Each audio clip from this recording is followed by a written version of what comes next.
This is the sweet sound of success with Sue Wilhite, Profit Attraction Master. Anne Bernard is the master of first times, a serial entrepreneur and current CEO of 365 Firsts Incorporated. She's the creator of the 365 First Challenge and First Time Story Map Project. Anne recently wrote and self-published How to Become a First-Time Storyteller. She spent 24 years in the Marine Corps, is a world traveler, loves the outdoors, and wants to help raise human potential. You can catch her teaching courses, hosting events, doing interviews, making videos, and always trying and learning new things. Welcome, Anne. This is Hi. fun. Hello, Sue. Thank you for having me. You're so welcome.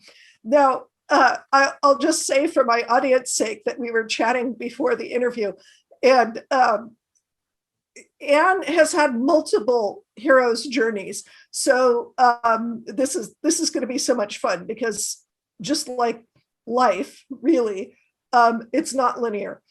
And so we're going to have a fun time picking from the various heroes' journey that has been going on. And for those of my viewers and listeners that are watching for the first time, it's a first time. We love first times. First times, it's good stuff. The way that this show works is that there are 5 pieces to it, and they are taken from the hero's journey format created by Joseph Campbell in Hero of a Thousand Faces.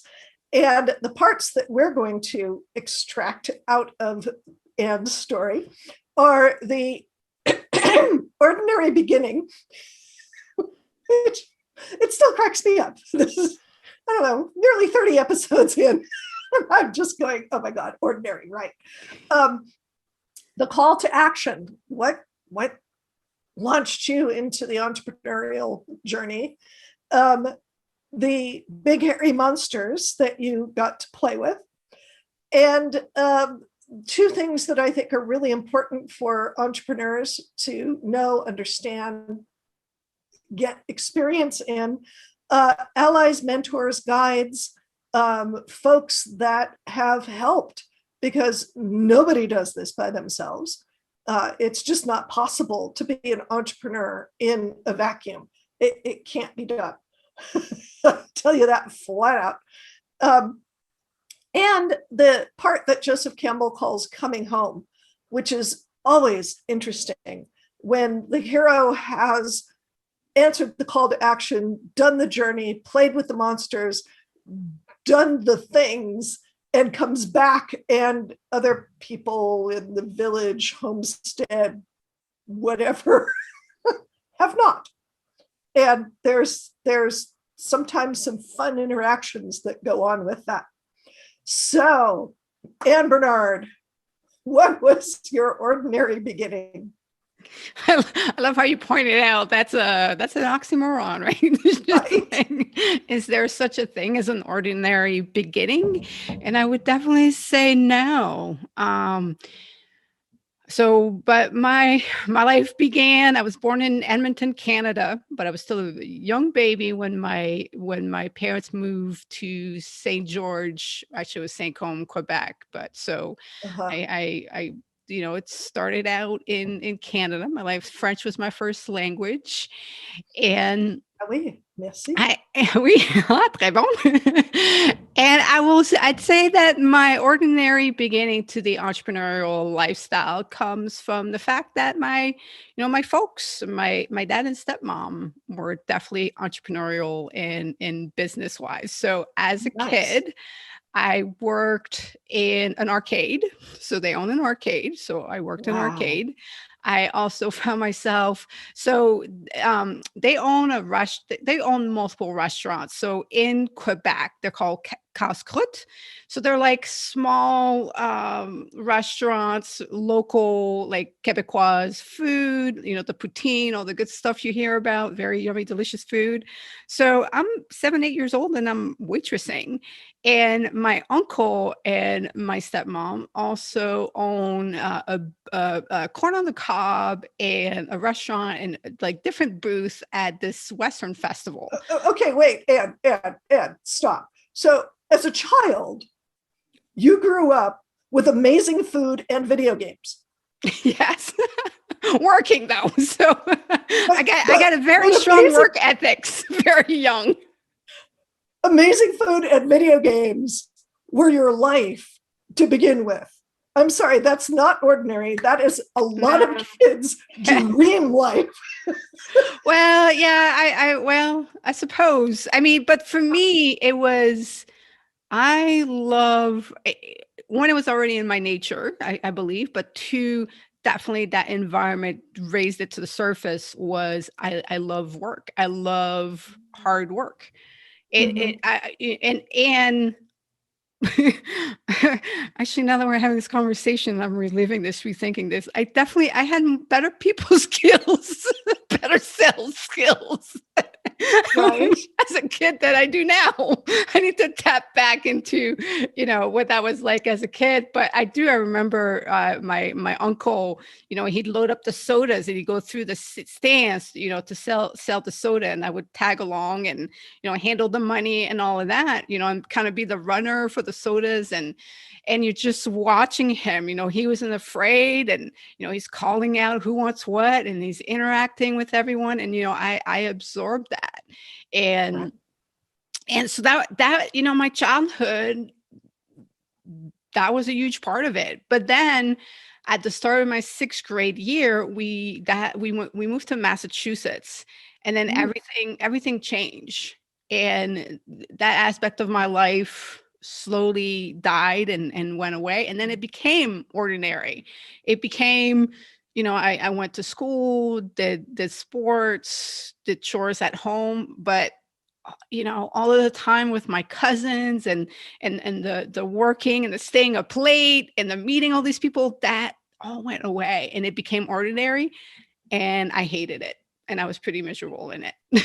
So yeah. So you started out magical and ended up being ordinary.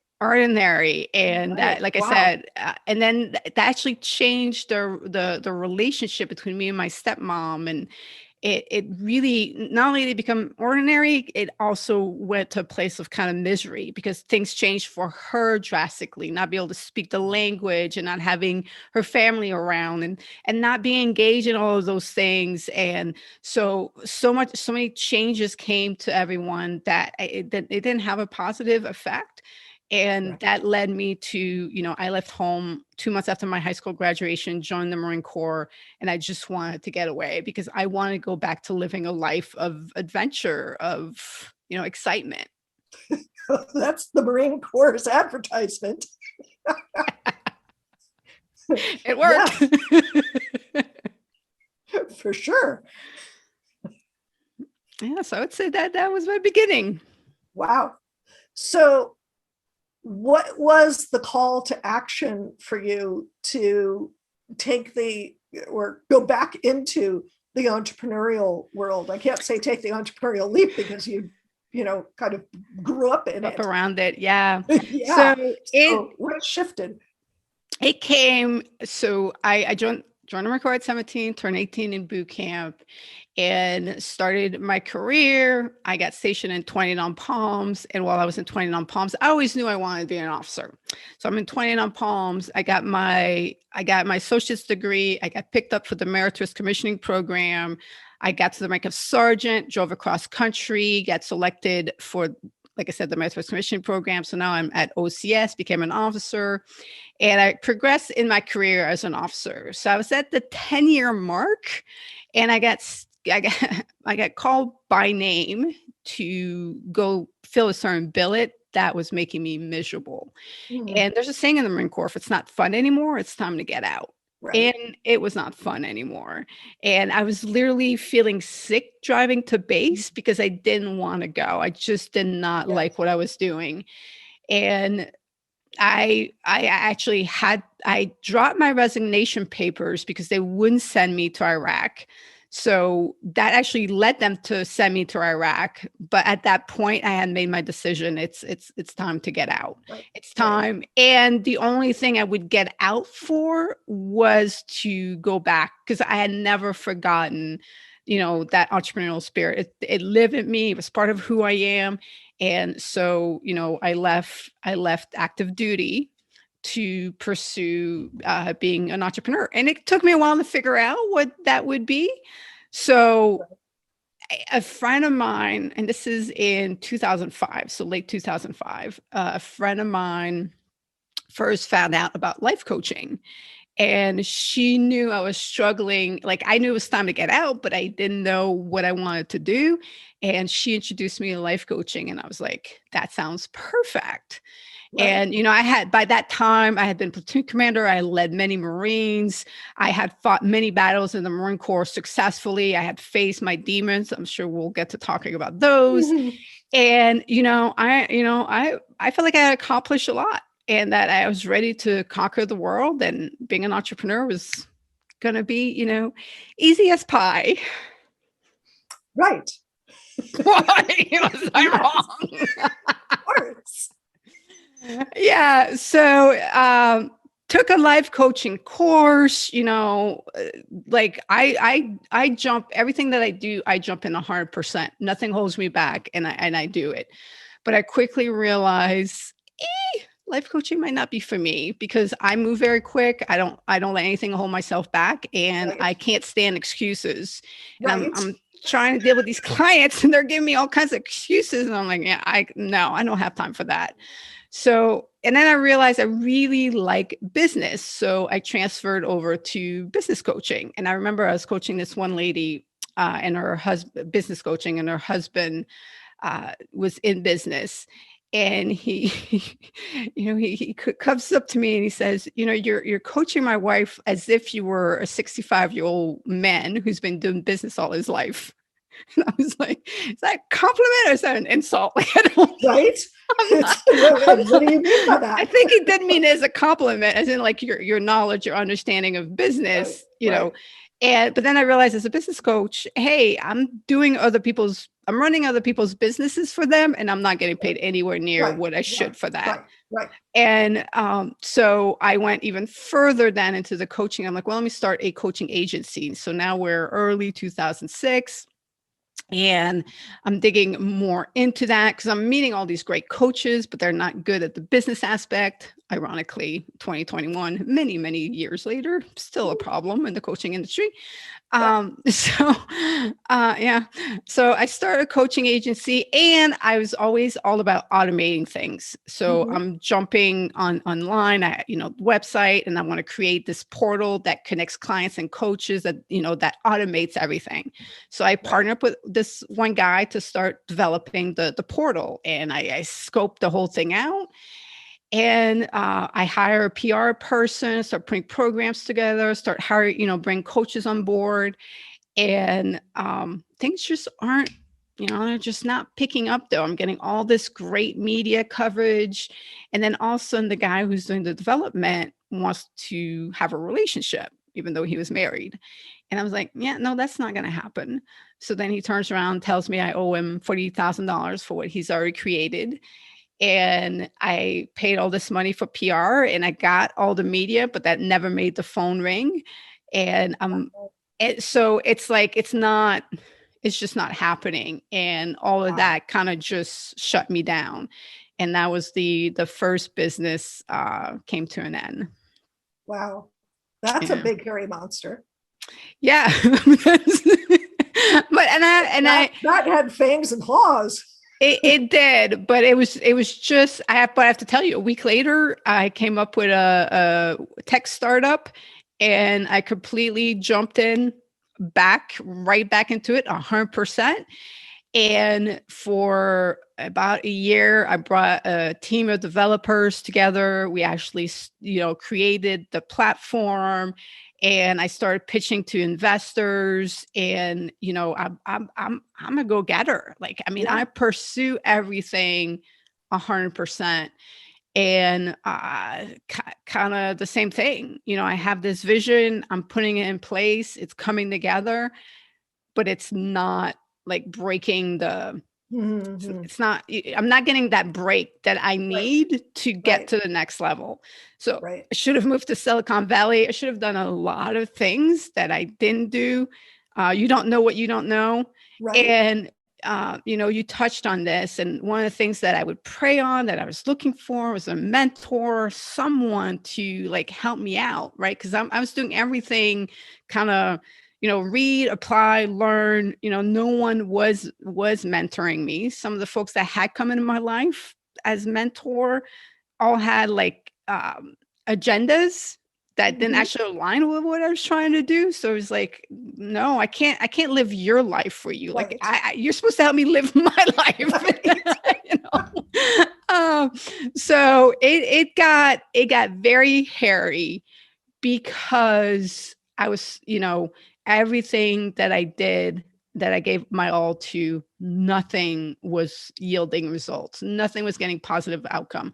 I was building things like, I mean, we had release, and I was getting some meetings, but it just wasn't happening. And certain other people, and then I got cheated by people, again, other partners left, and so there were a lot of other monsters that Right. came in that timeline in my life, and I was not dealing with them, and it was started to put me in a very dark place. And Right. I had moments where I was so depressed I couldn't leave the house because I couldn't trust myself, um, that I wouldn't harm myself. I Right. was I just I got to some very horrible place because of it. And I also became broke. I had foreclosed on Right. my townhouse. Oh. So, I was deeply in debt, foreclosed on my townhouse, had nowhere to go. A friend had to lend me some money to be able to, rent a room. And then thankfully, another friend was like, "Hey, do you realize you're still in the Marine Corps?" And I was like, "What are you talking about? I resigned my commission." And he's like, Right. "You're still in the reserves." I'm like, "No, I'm not." Well, it turned out he was correct.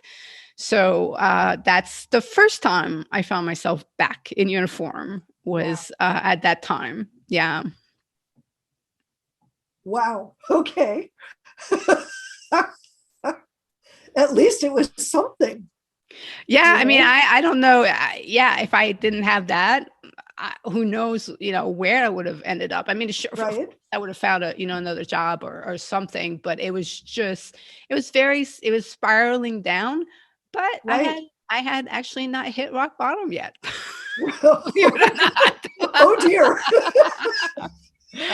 So I put the uniform back on for a little while. It was very surreal because I hadn't done anything with the Marine Corps for 3 years, and being an entrepreneur and exposed me to so many different life Right. experiences and so Right. many different things Being in that, a stratified, you know, tunnel vision sort of organization after having the freedom to make your own decisions and your own thing, and yeah, and and do what yeah, you wanted to do when you wanted to do it, and suddenly there's this. Yeah, not and not the greatest. yeah. And it's a tough job being a Marine, and especially find yourself in combat. But you're stationed at Quantico, and you're working in an office. There's no threat, and you're getting paid on the 1st and the 15th, and it's like, there's so much comfort there, and when Right. you've been on Right. your own, and you don't know how you're gonna, you don't know how you're gonna pay your rent, you have no Right. health, it was so like, I came back to such like the safe bubble, but also this environment where, everyone's a certain way, and I wasn't Right. like that anymore. Right. I had definitely broken out of what those 10 years of my life had been. And but I took one set of orders and I took another set of orders that brought me to New Orleans. And in all of that, I'm still trying to make the business work. I hadn't given up on the business. Like I'm still trying to make Right. it work. So Right. I get to New Orleans, and the Big Easy, and it's such an incredible city. And it definitely lifted my spirits to be there. But I found myself in a bad relationship. Then found myself having a lot of injuries. I found myself gaining weight. I found myself the Marine Corps trying to kick me out because I had gained too much weight, but I can't lose the Uh-huh. weight and then everything about all of the failures and all of the emotions that I had created that I had never dealt with. Oh, they were coming to the surface. Oh, I And betcha. I was extremely angry, and like I was in a very horrible place again. So it's kind of like More big hairy monsters. I kept going, kept going like that. And then I had to realize the business is not working out. And so I kind of had to shut everything down. And then the relationship that I was in, failed, and I just felt like a complete and absolute, failure. So my hero's journey takes the major twists when I drop to my knees and I give my life to God. That's when we do uh, Right. we do a major a major turn in the story. Yeah.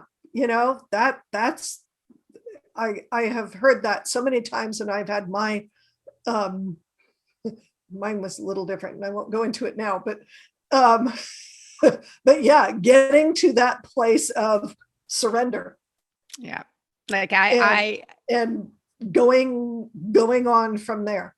Yeah. Yeah, I mean, I Yeah. had to learn so much about, humility, because when I first got into being an entrepreneur, I was extremely egotistical and I didn't even realize it.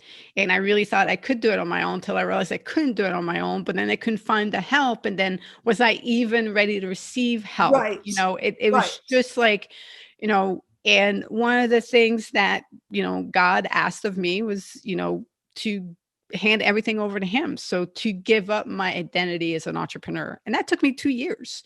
The die to self process of letting that go took me 2 years. Right. I would wake up at night and just not know, if I'm not this driven entrepreneur that wants to change the world, that wants to do these different things, then who am I? Right. And and Right. and And the thing is that in the Marines, as well as in the entrepreneurial training you had, it was all about being self-reliant, right? yeah. And I forget whether it's the Marines who came up with this, but if it's going to be, it's up to me.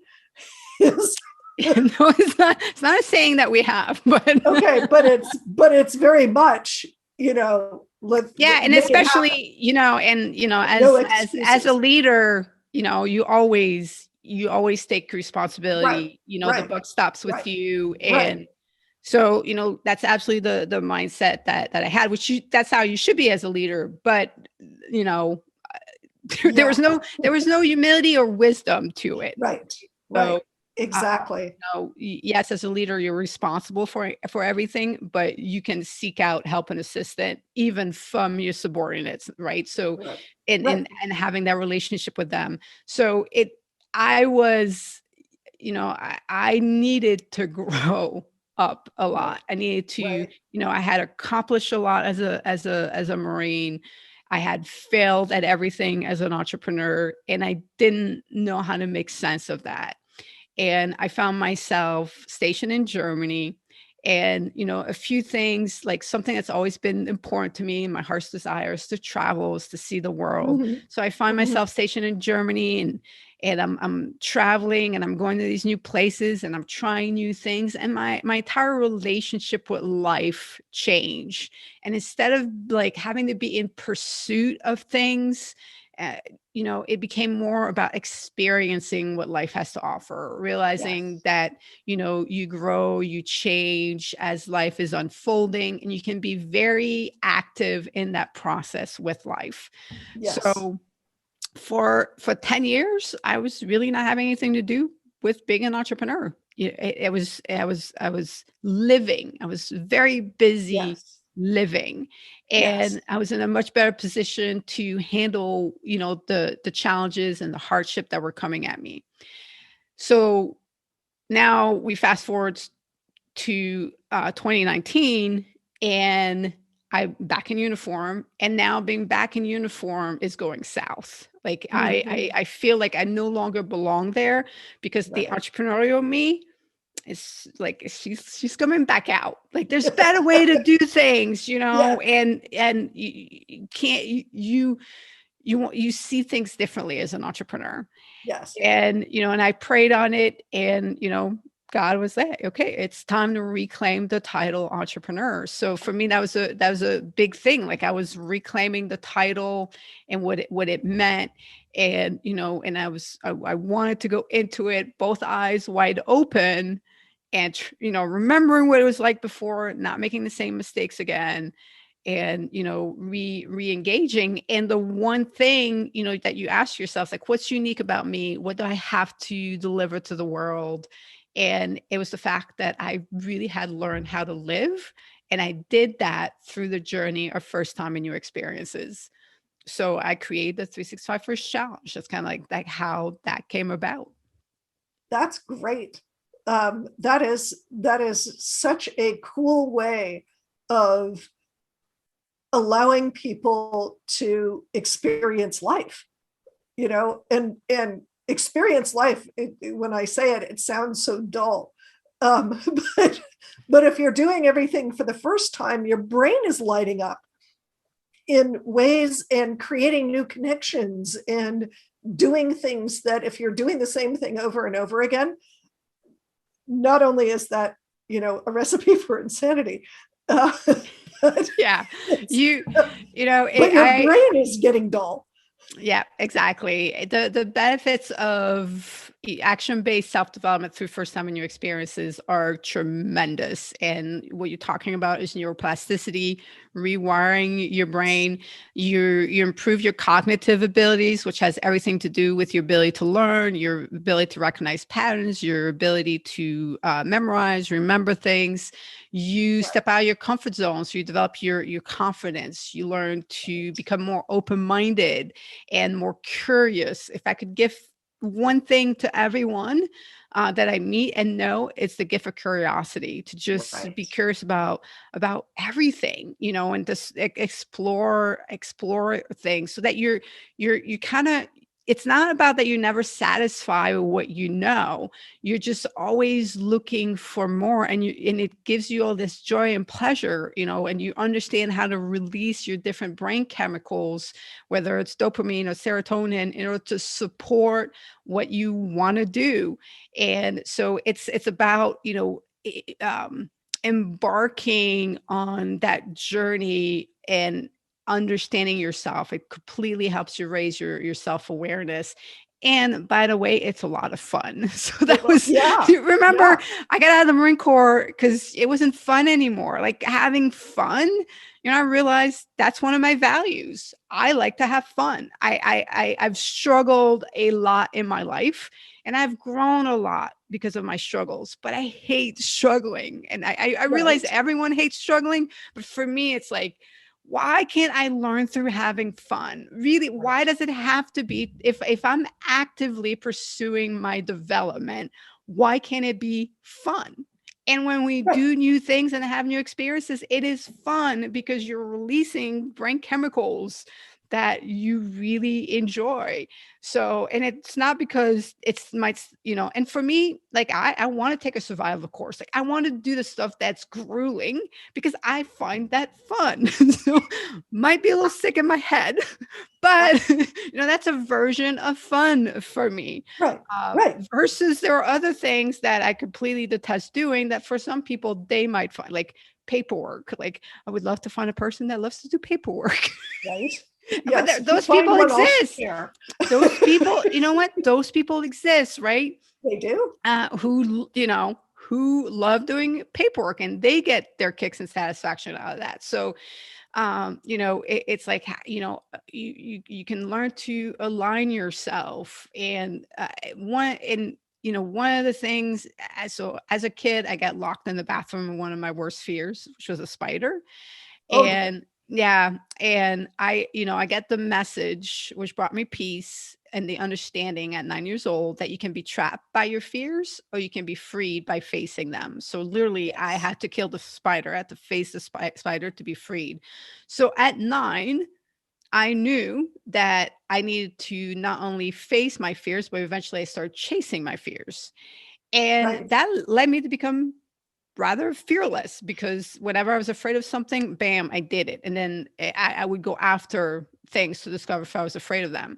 But I hadn't realized, and I joined the Marine Corps at 17, very into the outdoors and sports, and that was Right. my world. Right. And I thought that the entire world of craft and cooking and like making things with your hands, that's not for me.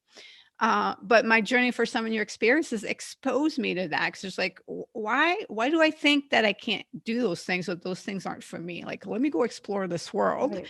And now Right. I was like, oh, this is awesome. So discovered this whole other realm that I had shut down. So it wasn't because I was afraid of doing those things because I had set self-limiting beliefs on myself. So, like so all these discoveries as you're exploring, I make you realize that you've done certain things or you've picked up certain beliefs and you don't know where or why. And so it's been really incredible. But then there's picking the title entrepreneur back up, and that, the everything that I had not dealt with about what I went through, that came back off to the surface. So, Right. Right. if we Because if you don't deal with it, it's gonna come back. yeah, if we don't face our monsters, they come back. So, Yeah. I've been working through those, and to be honest, I still am working through those, and I'm still finding at a place where, okay, I'm not holding myself back. I'm pursuing everything, but it's not paying off. Like I'm not getting the outcomes that I'm looking for. And, now it's balancing the fact that, okay, I have learned to not be so outcome driven, right? So can I appreciate today and not let what, not having the results that I'm looking for still my joy, still my happiness, still Right. my contentment. And it's a mixed bag as an entrepreneur because you have to be dissatisfied to want to continue on. Then you have to have a vision that keeps you going, but the bigger, clearer and nicer your vision is, the more positive, but it's also negative because you're constantly existing in the present moment that doesn't come close to what's in your imagination. So, now there's so much push pull happening that, Yes. drive me a Yes. little insane. It's the balance between desire and want. And in the law of attraction, we kind of dig down into that. And desire is, as one of my teachers said, wouldn't it be nice if I could plant uh, uh, wisteria in the backyard? That's desire. And it may be that, in some random way wisteria shows up in my life and I can plant it, and there it goes. Want is when you are noticing a lack and you focus on the lack of something, the thing that you do not have. And the more you focus on that and want it, what you're really focusing on is the fact that you don't have it. And it blocks you from pretty much ever getting it, because what you're doing is you're creating a space where it doesn't exist. At the Yep. same time, you seem to be putting it into the universe as a request. It's like, no, what you're really saying is, no, I don't have it, and I don't have it. Yeah. And yeah. So It's then that balance. you're putting actions against it, but they're, those actions aren't producing because you saying, Right, you're, right, and right. and that's and depending where you're at, with your energy level, then that depends how you interact with how that makes you feel. Right, And right. so the I think hands down, the toughest thing about being an entrepreneur is dealing with that. Yes. And, Yes. so, the saving grace is in all of that. I gave my life to God. God gave me this vision. If he Yeah. wants it to come about, to be realized, then he has to It's going open to the happen. doors. Yep. Because Yep. Or it's a stepping stone to something even greater that you have no clue about. And the reason that you have the desire for being an entrepreneur is because there's something beyond it that you have no clue. And it's just going along that path that takes you there. Well, I'll be honest with you, Sue. I don't want that to be the truth, because I can't imagine something bigger than what's in my head right now. And I do not want the responsibility of anything that is bigger than is in my head right now. So, as a Marine, it was always a gift to have the ability to be able to think at the tactical, operational, and strategic level. Right.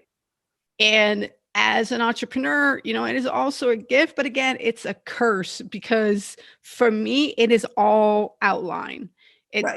Right. And then, but I'm stuck. Like I'm stuck at this level, and you're right. Then the want becomes so great that and I have to stop myself on not focusing on what I don't have, and being, the gratitude for what I do have. And then what is the solution? What's the problem? What's the solution? What can I do today? So one of the things that I don't have my cup with me, but I try to operate from what's the smallest thing I can do today? It's going to have the biggest difference for tomorrow. Yes, exactly. Right. So exactly. But that takes energy to just remind yourself of that, because, and so, and if you're not an entrepreneur, that might not make sense, but it is the, I would say it's probably the biggest, struggle of, vast majority of entrepreneurs, where, someday I might curse myself for saying that, but I look forward to having the trouble of, worrying about how to make payroll, or worrying. That means I have employees. Yes, exactly. Those are real world problems. They're not in my head problems. Right. Exactly. But that engages the curiosity again. It's like, well, what can I do today that's going to move me forward in a curious way, not in a, oh my God, what's my to-do list? It's, wow, what thing can I do today that's going to move it forward? And it's going to be totally cool. Like, whenever I'm recording these podcasts, it's like, oh boy, I get to record another episode in the podcast, and that just moves everything forward, because I'm going to get to talk to somebody who's totally cool, because those are the people who are on my podcast. And that moves it forward. What else am I going to do? Well, there's a number of things, and they're not necessarily on a to-do list, right? But as you said, it's a curiosity. What's going to happen that I'm going to make move forward? So yeah, absolutely. So Anne, I have a kind of a bonus question for you, an extra, if you will. And that is, of the things that you do as an entrepreneur, what's your favorite thing? That's a really great question. My favorite thing that I do as an entrepreneur, I'd say right now is probably teaching. So if I'm teaching how to, how to become a first-time storyteller course, or anything about self-development, so sharing everything that I've learned and hoping that, it resonates with someone and it touches someone. For right now, I would say that is, that is my favorite thing to do, which is why I do. Yeah. That's why I do, I offer a lot of my classes for free. I just enjoy doing it. Right. Exactly.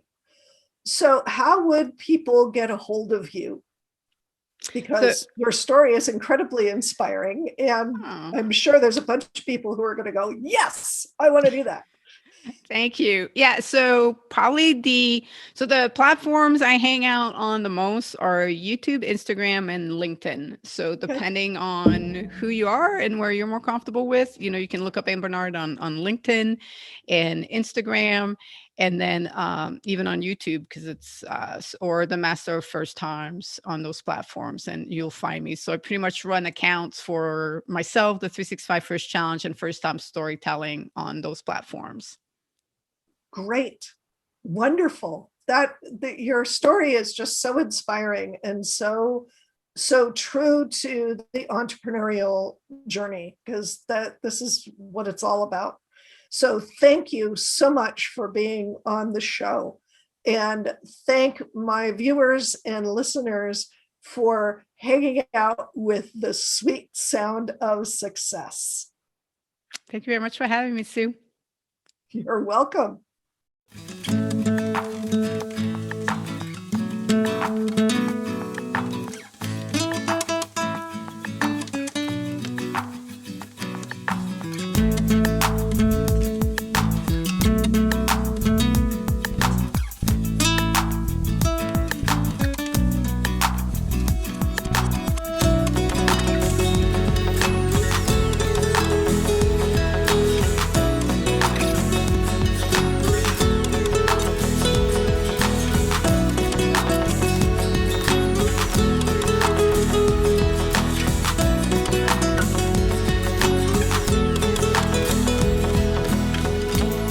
What are your dreams for your business? You know what drives me crazy? Really smart business owners denying their talents because they've been taught it has to be hard, because they've been taught that they don't deserve their gifts, that they're not worth anything. They've been taught that their gender means they can't express their genius. I'm Sue Wilhite, and I want you to have access to your genius. I want you to go out and rock the world with your genius. So I created the Call to Action Coaching Program. It's all about getting to the heart of you and what you've got to share with the world to make a profitable business that thrives and allows you to make a difference in the world. Click the link to sign up for the Call to Action Coaching Program today. Don't let your genius go unnoticed.